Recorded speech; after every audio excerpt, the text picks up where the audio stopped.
गरीब बहू की अमीर ससुराल में पहली रसोई।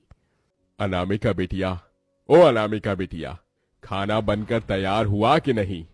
लाइए पापा, ये लीजिए। पापा, दाल चावल और साथ में मैंने आपकी मनपसंद आलू की भुजिया भी बनाई है। लेकिन बिटिया, ये भुजिया बनाने की क्या जरूरत थी? तुम तो जानती हो ना, पूरे दिन में मुश्किल से हम सबको एक वक्त का खाना नसीब हो पाता है। अगर उसमें भी तुम ये दो दो सब्जियां बनाओगी तो कैसे चलेगा? मैं जानती हूँ माँ बाबा दिन रात मजदूरी करके कितनी मुश्किल से दो पैसे कमा पाते हैं। रोज रोज ये दाल चावल खाकर बाबा बोर हो गए होंगे, इसीलिए मैंने आज ही भुजिया बना दी। बिटिया, हम तो जैसे तैसे करके इस गरीबी में जी लिए, लेकिन भगवान करे तेरा ससुराल ऐसा ना हो। वहां तुझे तरह तरह के पकवान मिले और तुझे किसी भी चीज की परेशानी ना हो। ये कहते हुए मोहन की आंखों में आंसू आ जाते हैं, जिसके बाद सारा परिवार खाना खाता है। खाना खाने के बाद अनामिका बची हुई आलू की भुजिया एक डिब्बे में पैक करती है। उस डिब्बे को लेकर एक पार्क में चली जाती है। थोड़ी देर इंतजार करने के बाद वहां पर एक वीरेन नाम का लड़का आता है। तुम आ गए। ये देखो, आज मैंने तुम्हारी मनपसंद आलू की भुजिया बनाई है। वाह अनामिका, मेरा कब से आलू की भुजिया खाने का मन कर रहा था। अच्छा हुआ तुम इसे ले आई।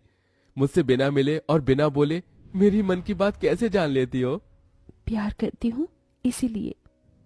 अनामिका, ऐसे मिलना अब बहुत हुआ। क्यों ना अब हम शादी कर लें? मेरी पढ़ाई भी अब कब की पूरी हो चुकी है। लेकिन वीरेन, क्या तुम्हारी फैमिली मुझे पसंद करेगी? मेरी हैसियत और तुम्हारी फैमिली की हैसियत में जमीन आसमान का फर्क है। अनामिका, तुमसे कितनी बार कहा है, मेरे सामने ये हैसियत और पैसों की बात मत किया करो। मेरी फैमिली कोई दहेज की भूखी नहीं है। भगवान का दिया हमारे पास सब कुछ है। तुम बस मुझसे शादी के लिए हाँ करो, मेरी फैमिली भी जरूर मान जाएगी। वीरेन की बात सुन अनामिका के दिल को थोड़ी तसल्ली मिलती है, जिसके बाद वीरेन अनामिका के बारे में अपनी फैमिली में बताता है। वीरेन की फैमिली पढ़ी लिखी होती है, इसलिए वो शादी के लिए हाँ कर देती है और कुछ ही महीनों में वीरेन और अनामिका की शादी हो जाती है। और आज अनामिका का उसके ससुराल में पहला दिन होता है। अनामिका बहू, आज तुम्हारी पहली रसोई है, तो तुम अपनी पहली रसोई में क्या क्या बनाने वाली हो?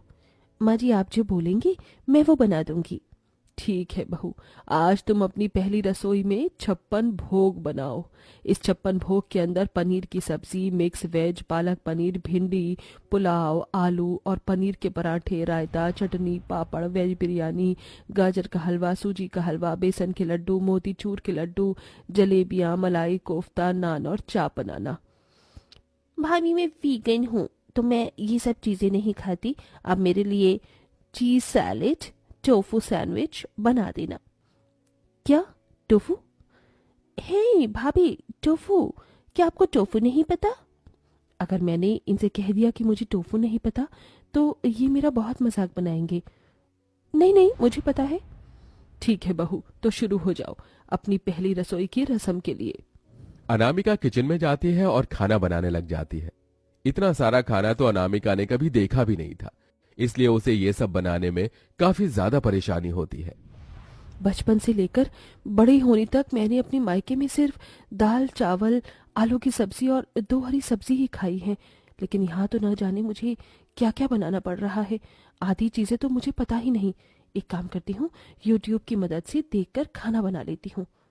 बेचारी अनामिका यूट्यूब की मदद से खाना बनाने लगती है। अनामिका ने इतना सारा खाना अपनी जिंदगी में पहले कभी नहीं बनाया था, इसलिए अनामिका से खाना बनाने में भी काफी गलतियां होती हैं। जैसे तैसे करके अनामिका सारा खाना बनाकर तैयार कर देती है और डाइनिंग टेबल पर सबके लिए सर्व करती है। आज खाना बनने में ज्यादा टाइम नहीं लग गया? हाँ पिताजी, वो तो लगेगा ही ना, क्योंकि आज सारा खाना आपकी छोटी बहू अनामिका ने जो बनाया है। अब वो ठहरी एक गरीब घर से, उसे तो इतना सारा खाना कभी देखने को भी कभी नसीब नहीं हुआ होगा। खुशबू तो बड़ी आ रही है, अब खाकर देखते हैं कि कैसा बना है। सभी लोग जैसे ही अनामिका के हाथ का खाना खाते हैं। तुमने ये नान कैसे बनाई है? खाने में जरा भी स्वाद नहीं है। ये चटनी तो काफी तीखी है। तुमने क्या ये हरी मिर्च की चटनी बनाई है? भाभी, मैंने आपसे सैलेड बनाने को बोला था, ये आपने क्या बना दिया? मम्मी, ये गाजर का हलवा भी खाने में अच्छा नहीं लग रहा। बहू, ये तुमने कैसा खाना बनाया है? अगर खाना बनाना नहीं आता तो बोल देती। इतना गंदा खाना बनाने की क्या जरूरत है? आप सब लोग मुझे माफ कर दीजिए। मैंने अपनी जिंदगी में कभी भी इतना खाना नहीं बनाया है, इसलिए मुझे खाना बनाने में गलती हो गई। अब बोलने का क्या फायदा? आपको ही शौक था ना इस गरीब को अपने घर की बहू बनाने का, जिसने कभी दाल रोटी के अलावा कुछ नहीं खाया। वो क्या ही इतनी महंगी महंगी खाने की चीज बनाएगी? सारा का सारा मूड खराब हो गया। अब खड़े खड़े क्या देख रही है? ये सारा का सारा खाना उठा और बाहर कुत्ते को डाल दे। सुनिए, आप सबके लिए ऑनलाइन खाना ऑर्डर कर दीजिए। लेकिन माँ जी, इतना सारा खाना फेंकना तो खाने का अपमान होगा। कई कई लोगों को तो एक वक्त की रोटी भी नसीब नहीं होती है, और आप इतना सारा खाना बर्बाद कर रही हैं। तो क्या स्पेस हो आप खाने को खाएं? हमारे घर में सुबह की रोटी दोपहर में कोई नहीं खाता। ये सारा का सारा खाना उठाओ और इसे बाहर ले जाकर फेंक दो, समझी? गरीबी में जीने की वजह से अनामिका कई बार खाने के लिए तरसती थी। इतना सारा खाना बर्बाद होता देख अपनी आंखों के सामने अनामिका को बहुत बुरा लगता है। रईस होने की वजह से अनामिका के ससुराल वालों में बहुत ज्यादा घमंड था, इसलिए वो खाने का हमेशा अपमान करते थे। सुबह की सब्जी और रोटी बच गई है, लेकिन कोई भी इसे दोपहर में नहीं खाएगा। एक काम करती हूँ, बाहर ले जाकर गाय को दे देती हूँ। अनामिका जैसे ही उस खाने को बाहर ले जाती है। बिटिया, 2 दिनों से कुछ नहीं खाया है। तेरे हाथों में जो खाना है वो मुझ गरीब को दे दे, थोड़ी पेट की भूख तो शांत होगी। जी माँ जी, क्यों नहीं, ये लीजिए। अनामिका जैसे उस खाने को उस बूढ़ी औरत को देने लगती है कि तभी वहां अनामिका की सास और नंद आ जाती है और उसके हाथ से खाना छीनकर उसे जमीन पर फेंक देती है।